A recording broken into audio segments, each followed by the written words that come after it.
We'll start here with Camp Point Central's head coach, Brad Dixon. And, Coach, it was a year ago that we met up on a Zoom call and talked just like this. So I figure if we're talking before week 14, that's a good thing for you.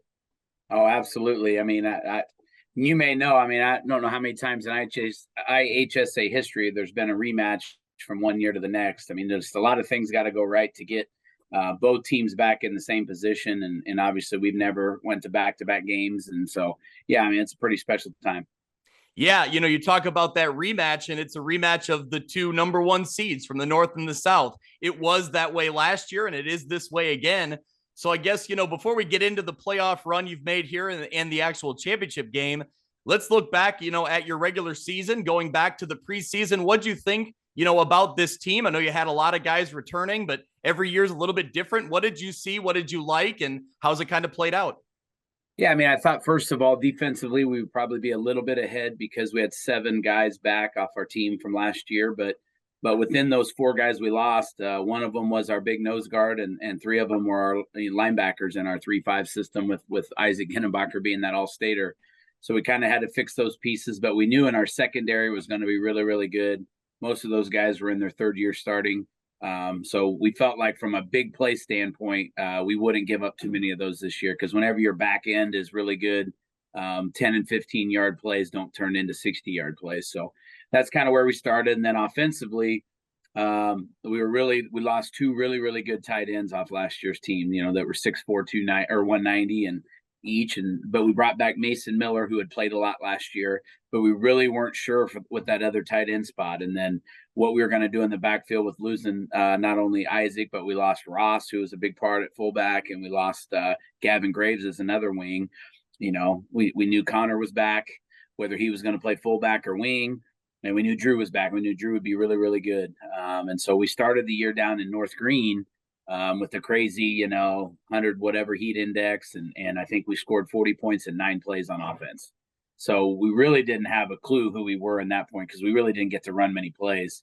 Elijah Ginnebacher kind of started the year as a tight end because we felt like we needed another big body there. And so then we get to Calhoun, and they get up on us early, score on about the 3rd play, and then they run a kickback, and we'll work through things in that game. We were able to hang on. We moved Elijah kind of back full-time to fullback. We started using Jack Thompson as a split out, and we really kind of started to identify what type of team we were going to be. And then, yeah, it's kind of been full steam ahead since then. Yeah, I mean, as far as, scheming goes, I don't get the sense that, you don't change a whole lot from year to year, but maybe I'll ask you that question. Do you change a whole lot from year to year? I know you play a very similar style of football to Lena-Winslow, to a lot of teams in the Northwest Upstate Illini. What do you do each year when you start looking at personnel and what you need to do to be successful? Yeah, I mean, obviously we also had 4 of those guys, 4 of our 5 guys for the most part, coming back up front. So we felt pretty good about that group. But yeah, we needed to figure out in the backfield. Connor Griffin was a fullback the year before. We had some unproven youth, some juniors at the other wing spot. And then again, so what do you do with Jack, who's 6'4" and can catch everything, but we've really never had a guy like him. And then what do we do with Elijah? Because last year in the state game, he had to start at guard due to an injury. So is he a fullback? Is he a tight end? Is he both?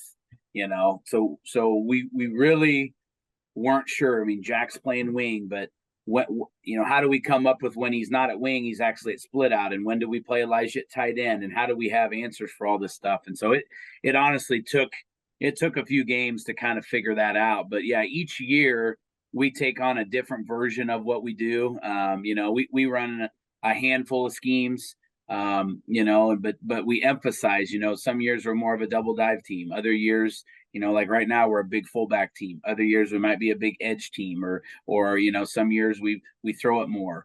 And so we always kind of morph into whatever version. Coach Ray, our offense coordinator, does a phenomenal job of figuring out that throughout the year. And that was probably our biggest hurdle we had to work through earlier in the year. But I think this year more than any, being able to split out a guy that's 6'4" that can catch, and to have a third-year starter at quarterback in Nick Moore, who is as level-headed, even keel of a kid as I've ever coached in 21 years, adds a completely different dynamic to teams that have always loaded the box. Some years we would split a guy out and they wouldn't even cover us because they knew we weren't going to do anything with it. So I think that's probably the biggest difference we have that you'll see this year that you didn't see last year in 2018. Yeah, you talked about, being able to go to the air and have that success. But what I really find interesting about your group, maybe in particular this season, is, man, your running back, fullback options are so deep. It seems like there's not necessarily one guy that you're going to be feeding every game. Now, certainly if you get a hot hand, you might ride somebody more often than not. But man, the stats, when you look at them down the way, they're pretty evened out. What's is there an emphasis on that, or does it just come down to, you have enough talented guys that can get the job done? Yeah, a couple things. Obviously, small school, you don't always have two-way players, so we kind of call them 1.5-way players. How many guys can we rotate in? Maybe not full-time starters, but where can we get guys rest? Elijah Genenbacher, in my opinion, is one of the best linebackers in the state. Do we want to give him the ball 200 times in the regular season? What are the odds that he can last, that he doesn't get injured? So can we give him the ball 40 times? And can we give another fullback the ball 40 times and another fullback the ball 40 times? Keep all those guys interested. Also build depth throughout the year. Obviously we don't really have another middle linebacker like him, 6'2", 6'1", 205, has started however many games now. He started 29, I think, in his career. But we do have other guys that can run the ball because we can decide how they're getting the ball. Other, different backs have different strengths. And when we're on offense, we can kind of pick and choose which, where we're going to attack. And when this guy gets in the game, we really like this, and vice versa. Whereas defensively, the other team's going to kind of find those guys. And so we do a lot of rotating through our backs for that reason.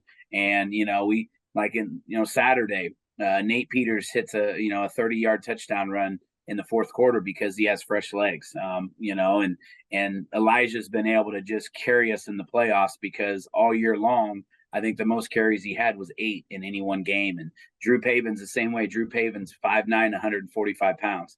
We can't put him in the eye and run downhill for an entire season. The odds that he's going to make it to this game and be healthy were slim to none. And so some of Drew's games were 4 carries, 120 yards, 2 touchdowns, and that was his day. And that's the other thing I like about this group is nobody cares who gets the credit. No one cares about stats. Obviously, Drew's stats are a little better. Elijah's have gotten better as the playoffs, but Elijah came into the playoffs with 350 rushing yards. In fact, we had 3 fullbacks with over 300 yards. I think we have, 8 or 9 guys on our roster with 250 yards. Nick Moore rarely ran the ball in the regular season, and we've leaned on him, for 5 to 10 carries every game of the playoffs. So, we kind of pride ourselves in trying to get as many guys into the game as we possibly can. Yeah. Coach, you've talked a lot about the offense here, but your defense has only allowed, I think, single digits in 8 games, maybe this year, maybe 9, if I'm counting right. Either way, very impressive. You're limiting teams, to almost nothing. Talk about, your defensive efforts. Yeah, I mean, Calhoun in week 2, and then Calhoun again in the second round were the only touchdowns given up by our number 1 defense in that 10-week stretch or so. And then obviously you get into the quarterfinals and you play an all-top Catholic team, but we're up 30 or 36 to nothing at half. I might ask you about that game in a minute. Yeah, and a Greenfield team comes in after scoring 44 in the quarterfinals, and it's 46-6 in the third quarter. I mean, our guys have really bought into the film prep. Our defense is very, very fast. We're not the biggest group we've ever had, but we are the fastest group that we've ever had. And so, kind of like I talked about earlier today in a couple things was, there are things that maybe you think you can get, or maybe we can line up a little more narrow to your formation against the inside run because our guys can run to the edge. We don't have to play super wide. If you're not fast, then you better be out there. But if you're fast, you can take away inside run, and teams say, okay, well, we got to get the edge because of where they're lined up. But our guys can run, and like I said earlier, having those 3 guys back in the secondary, against the pass, Greenfield last week, we go on this 18-play drive and we score, which is that in itself, it kind of tests your spirit. If you're Greenfield, okay, maybe we can't stop them, and then boom, in 2 plays we get the pick 6. against a quarterback that had only thrown 2 interceptions the entire season. Wow. So that's Drew Pabin being in the right spot, but that's also Connor Griffin playing inside linebacker, getting in the passing window of a play we worked on all week and made the quarterback airmail it a little bit to give Drew the opportunity to get the pick six. And this guy's being in the right spot. And like I said, their preparation and their just willingness to go out and sell out is impressive. Yeah, well, you've talked about, all of the different aspects here that are working so well. And I think you really saw it all come together in that game against Althoff Catholic. I want to talk about that game because, it's been an impressive season. But, when you start looking around the state, I think a lot of people were eyeing them because of the star power they have, literally the recruiting star power and the size and everything. There's one podcast that did call out that you guys were going to get that win. Did you hear that, by the way? We were calling it. And frankly, I messaged Rick, and because he and I are obviously good friends, and we respect the heck out of them, and there's no animosity there. This is we knew we were going to play them, and that we not that we were hoping for, but obviously it makes for a great story for our kids. They were able to be Hope. Nothing against Hope. Coach Mallet at Hope does a phenomenal job. I've got to know him through FCA as well. But I think this is that special game. But during that Althoff week, Coach Aaron says, good luck and so forth. And I said, yeah, I mean, it's either us or you. We have the contrasting style that can actually do it. And if it's not us, it's probably going to have to be you.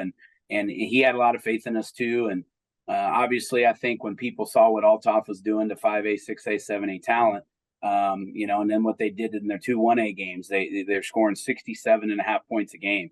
In round 2 against Leroy, they scored every 3.5 plays. So on paper, that looks impressive. Now, what we try to do a good job of is show our guys, some of the issues that defenses had, or some of the lack of fundamentals or techniques.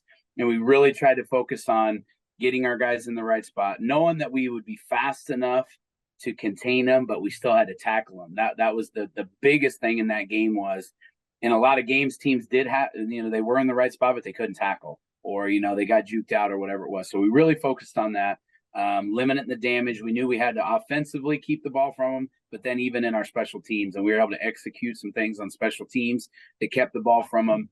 They had to come here to our place. They hadn't played on grass a whole bunch, with a style of football that we have answers for things that we've seen over the years because we've seen a little bit of everything.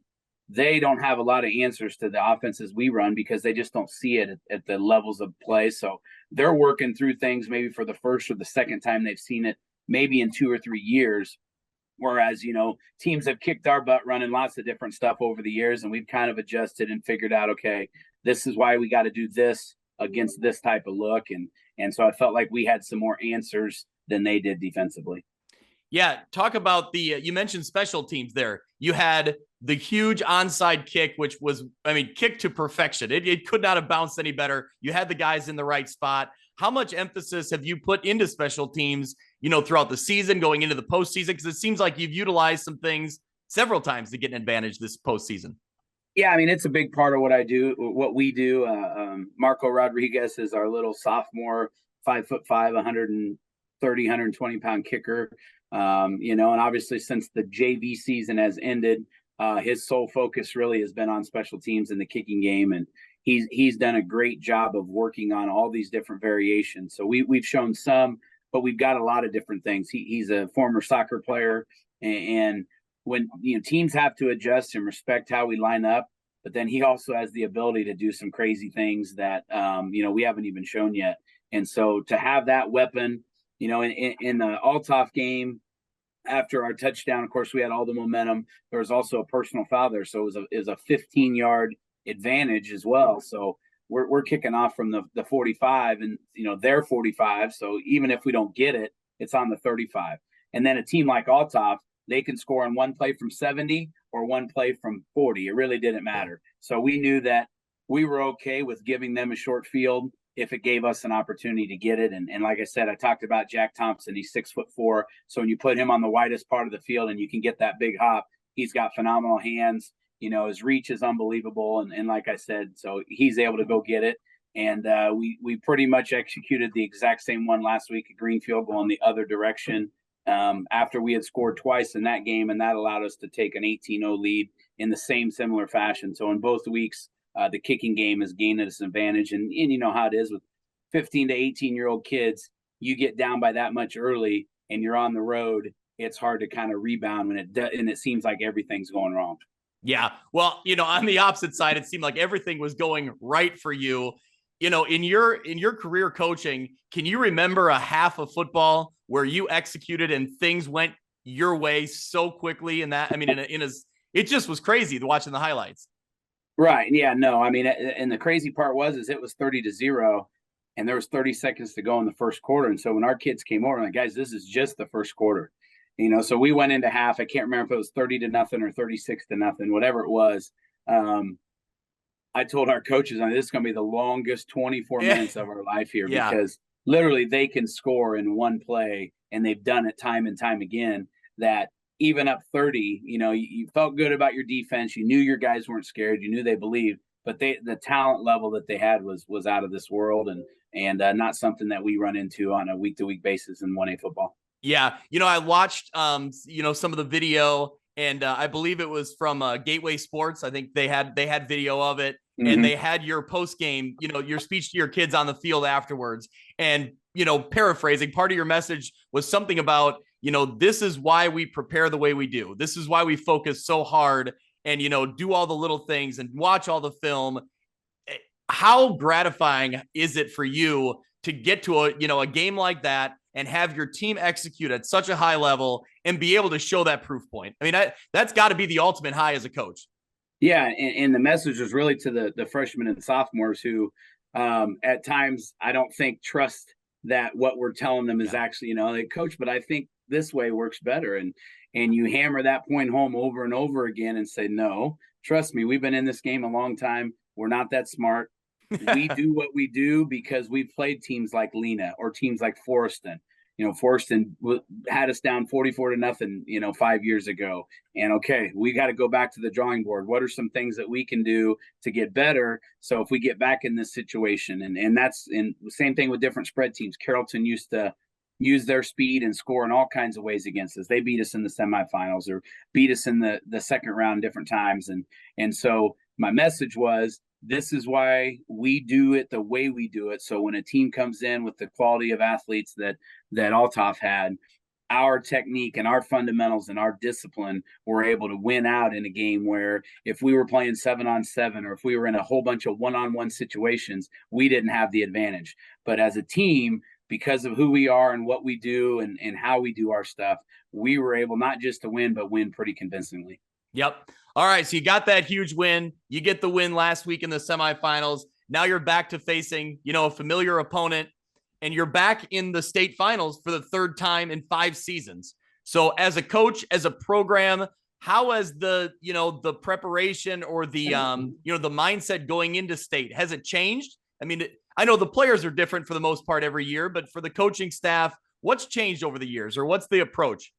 Yeah, I think the first time, that we went, obviously we go over to Argenna and we win that game, and it's just there's so many emotions because at that time I had coached for 17 or 16 years and we had lost in 2 semifinals, and you get to the point where you don't know if you're ever going to make it, and a lot of guys coach their whole career and never make a state championship, so you're elated to be there.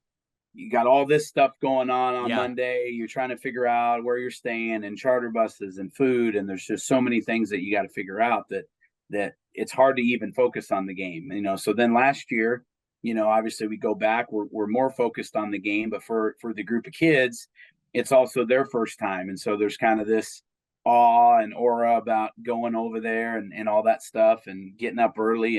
And so, where Lena and Forreston have had advantages is obviously they have a routine, they have a plan, they've done it enough. This is an expectation. Their kids aren't, they're not overcome by the moment.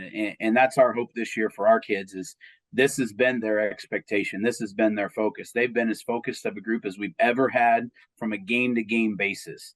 And yes, they're excited to be in the game, but this is what they believed could happen. And so we feel like as a coaching staff that our kids are going to go over there and not just be happy to be in the game, but they're going to go over there with an expectation that we're going to do everything we can. And Lena is a phenomenal program, and we could go over there and we could play our best football and they could beat us. And we're okay with that. We feel like the last 2 years we've been over there, we haven't moved the ball well. We've given up way too many big plays. We've missed opportunities in special teams. We really haven't put any phase of the game together. And so, our hope is that we can go over there, exercise some demons. People don't give the football south of Interstate 80 a whole lot of credibility if your name's not Rochester or East St. Louis. So we're hoping at the small school level that we can, get people and not saying that they don't respect us, but obviously Lena, Forreston, those teams have earned the respect to say, it doesn't matter who comes out of the South. These guys are going to win because of where they come from. And we're hoping that we can be in that conversation.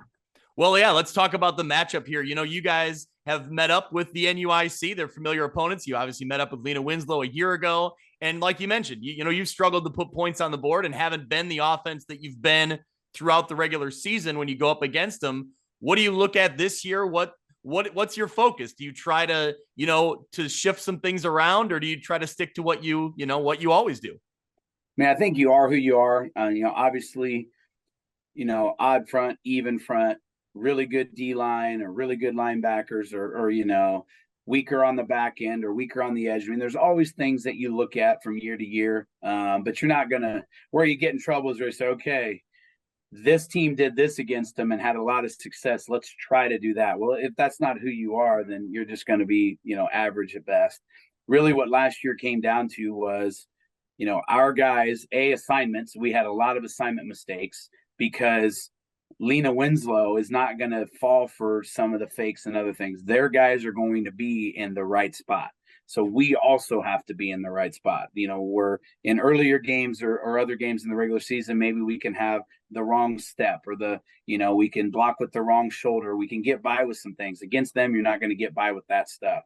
And then you got to finish the play. So last year we had trouble finishing blocks. We would get to Lobdell at middle linebacker and he would get off the block and make the tackle, or we would get to their corner on an edge play and he would get off and make the tackle. And then on the flip side, they would run downhill and they would get to our middle linebacker and block us, or they would get to our guys on the edge and block us, and we couldn't get off.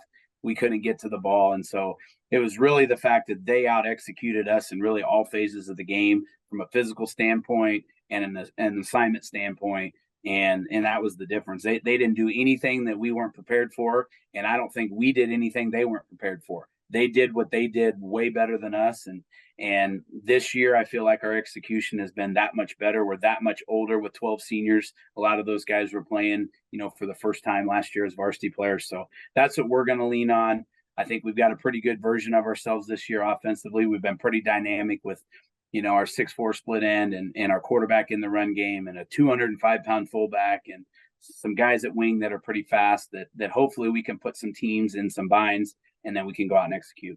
You mentioned a little bit there that you got guys back, who saw Lena-Winslow out last year. They've had a lot of experience. How much does that experience mean, both on and off the field? Just the experience of being there. You've already talked about them not being maybe so wide-eyed when they get there, but also on, there's that much more football they've played and that much more that they've seen. How much does that help you as a coach on the field? Yeah, so last week, obviously we've played Greenfield before.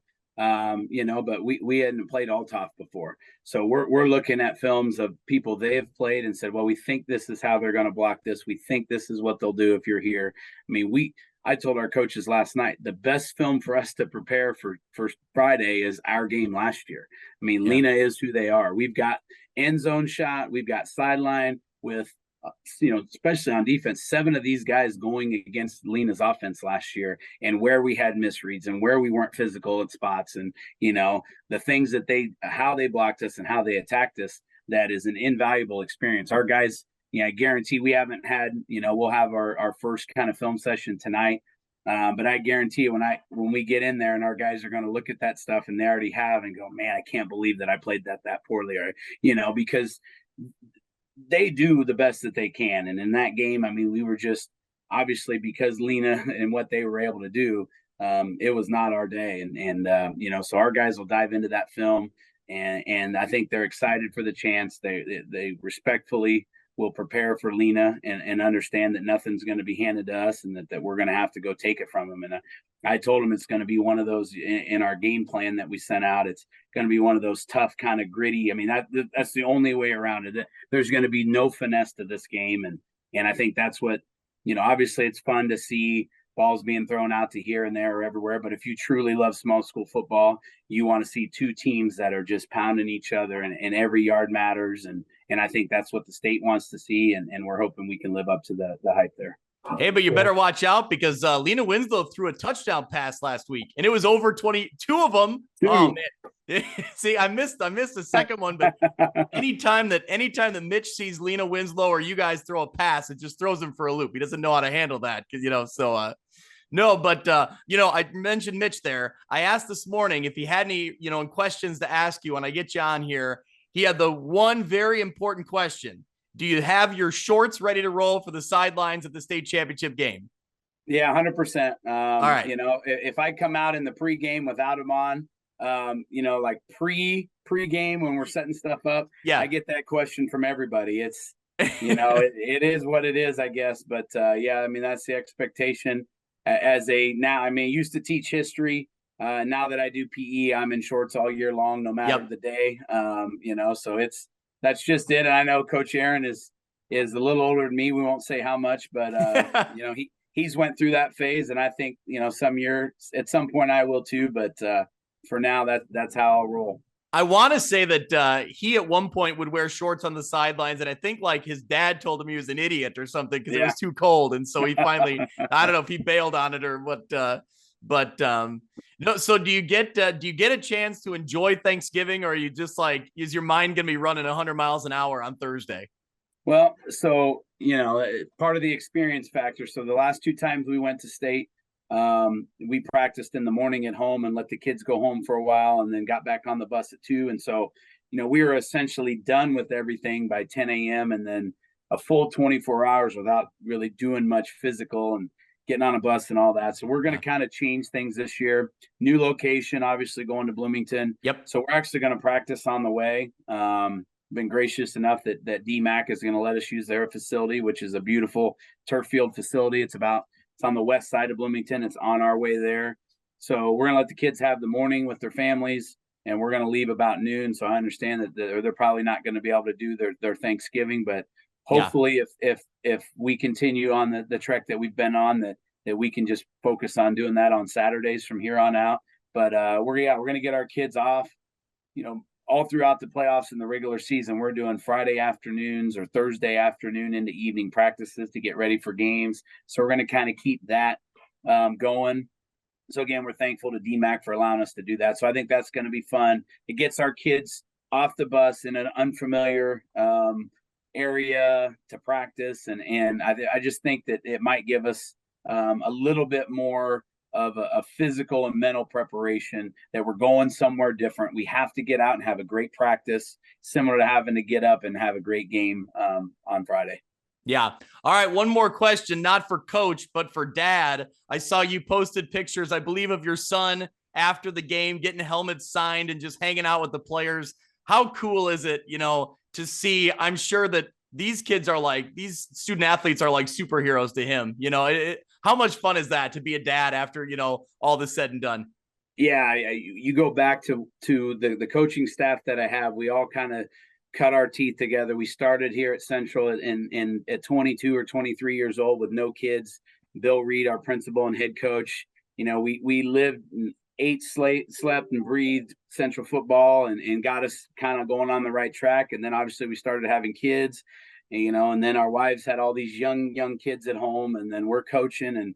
And now, we've got some kids that are in junior high, and then all the way down to a year or 2 years. And so to see them in the end zone in all their Panther gear and getting autographs and enjoying and being a part of it, it's just going to continue to be fun. I've got a son that's in first grade that was out at the school with me all day yesterday doing laundry.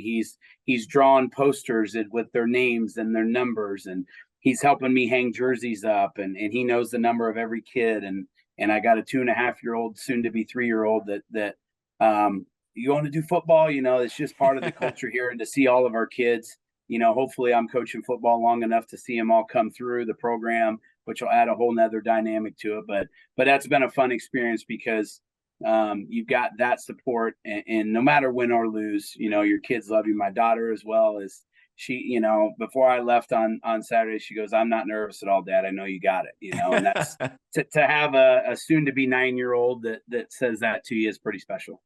Awesome. Well, I love it. I love the way you lead that program. Always had a ton of respect for you and the job you do out there. So good luck on Friday. I can't wait to watch it. It's a great, I think it's a great thing for small school football to get that rematch, to get some names that people know around the state, playing against each other again. So good luck Friday. We'll be watching. Thank you. Appreciate it.